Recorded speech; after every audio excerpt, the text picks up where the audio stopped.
What could be so terrifying that it forces you to rip your own tent open from the inside and run barefoot into a freezing -30-degree blizzard? Welcome back to the archives. It's Finn here. Tonight, we are opening file number 003 to investigate the Dyatlov Pass incident, a chilling anomaly that Soviet authorities tried to bury for decades. So, grab your coffee, lock your doors, and let's dive into tonight's file. The local indigenous Mansi tribe call this place Kholat Syakhl, which literally translates to the Dead Mountain.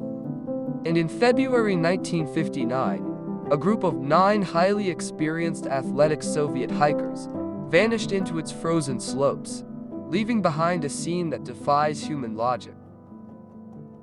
The expedition was led by a brilliant 23-year-old engineer named Igor Dyatlov. The group consisted of 7 men and 2 women, most of them students from the Ural Polytechnic Institute. These weren't amateurs, they were seasoned hikers who knew exactly how to survive the brutal Russian winter. On February 1st, they began their ascent up the Dead Mountain, but the weather turned into a white hell. Blinding snow reduced visibility to 0, and they lost their bearings. Dyatlov made a fatal decision. Instead of retreating, they pitched their tent right on the exposed, freezing slope of the mountain.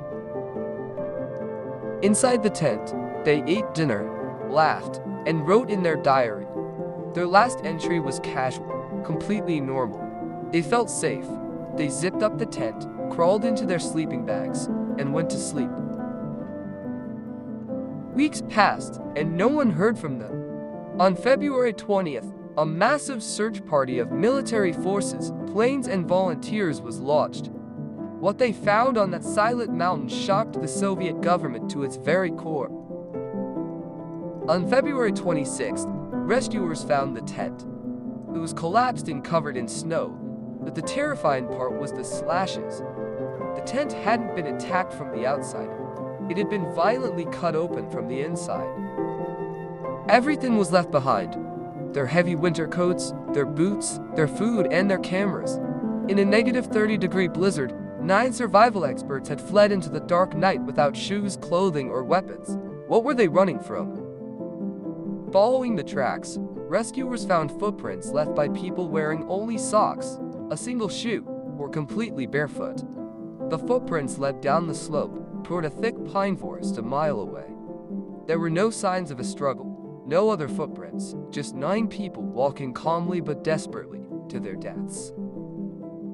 At the edge of the forest, under a massive cedar tree, they found the first 2 bodies, Yuri Krivanishko and Yuri Doroshenko. Their hands were raw and bloody, and branches of the tree were broken up to 5 meters high, as if they were frantically trying to climb it. Between the tree and the tent, rescuers found 3 more bodies, including Igor Dyatlov himself.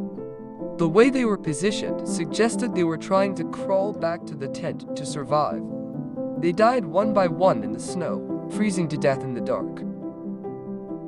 But the real horror was found 2 months later, when the spring sun began to melt the snow. The remaining 4 hikers were discovered buried under 4 meters of snow in a ravine, deeper inside the woods. And unlike the others, their bodies told a much darker story. An autopsy revealed that these 4 hikers didn't just freeze. They died from brutal, massive internal injuries. Kholat Alexander's skull was fractured. Ludmila and Semyon had their ribcage completely crushed. A doctor stated that the force required to cause such damage was equal to a high-speed car crash. But it got weirder. There were no external bruises or soft tissue damage on their skin. It was as if they were crushed by pure invisible pressure. And the most terrifying detail? Ludmila's tongue and eyes were completely missing. Semyon's eyes were gone too. They were mutilated. The Soviet government immediately locked down the area. They claimed the hikers died of hypothermia. But the investigation notes revealed a final, inexplicable anomaly. The clothing worn by the final 4 victims showed highly elevated levels of radiation. Where did the radiation come from on a secluded mountain? During the same period, another group of hikers 50 kilometers away reported seeing mysterious glowing orange orbs in the sky, exactly over the dead mountain. The local man's tribe also told stories of strange lights in the sky. Was it an extraterrestrial encounter, or something the military was testing? This leads us to the most popular theory, a secret Soviet military test. In 1959, the USSR was testing intercontinental missiles. Some believe a test failed, and the missile exploded above the tent. The crushing internal injuries were caused by the shock wave, not a Yeti. This would explain why the KGB classified the entire case for decades. Another fascinating theory suggests a powerful invisible weapon, infrasound.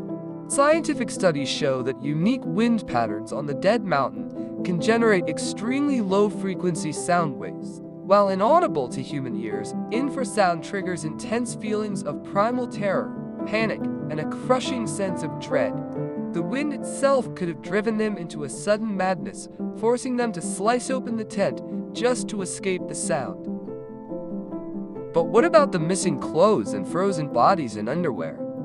Skeptics point to a combination of a small hidden avalanche and a medical phenomenon called paradoxical undressing. Hypothermia tricks the freezing brain into feeling burning hot. In their final moments, victims lose control and frantically strip off their clothes, thinking they are on fire. It's a terrifying biological glitch. But does a mini avalanche explain why the Soviet government hid in the files for decades? But what about the missing clothes and frozen bodies in underwear? Skeptics point to a combination of a small hidden avalanche and a medical phenomenon called paradoxical undressing. Hypothermia tricks the freezing brain into feeling burning hot. In their final moments, victims lose control and frantically strip off their clothes, thinking they are on fire. It's a terrifying biological glitch. But does a mini avalanche explain why the Soviet government hid in the files for decades? In the end, the official Soviet verdict was as empty as the mountain itself. They officially concluded that the hikers died due to a compelling natural force, which they were unable to overcome. The case was abruptly closed, the mountain was banned for years, and the truth was locked away in the KGB archives. So, what do you think? Were they victims of a failed military missile test? A terrifying infrasound anomaly? A tragic avalanche? Or a cold-blooded military execution?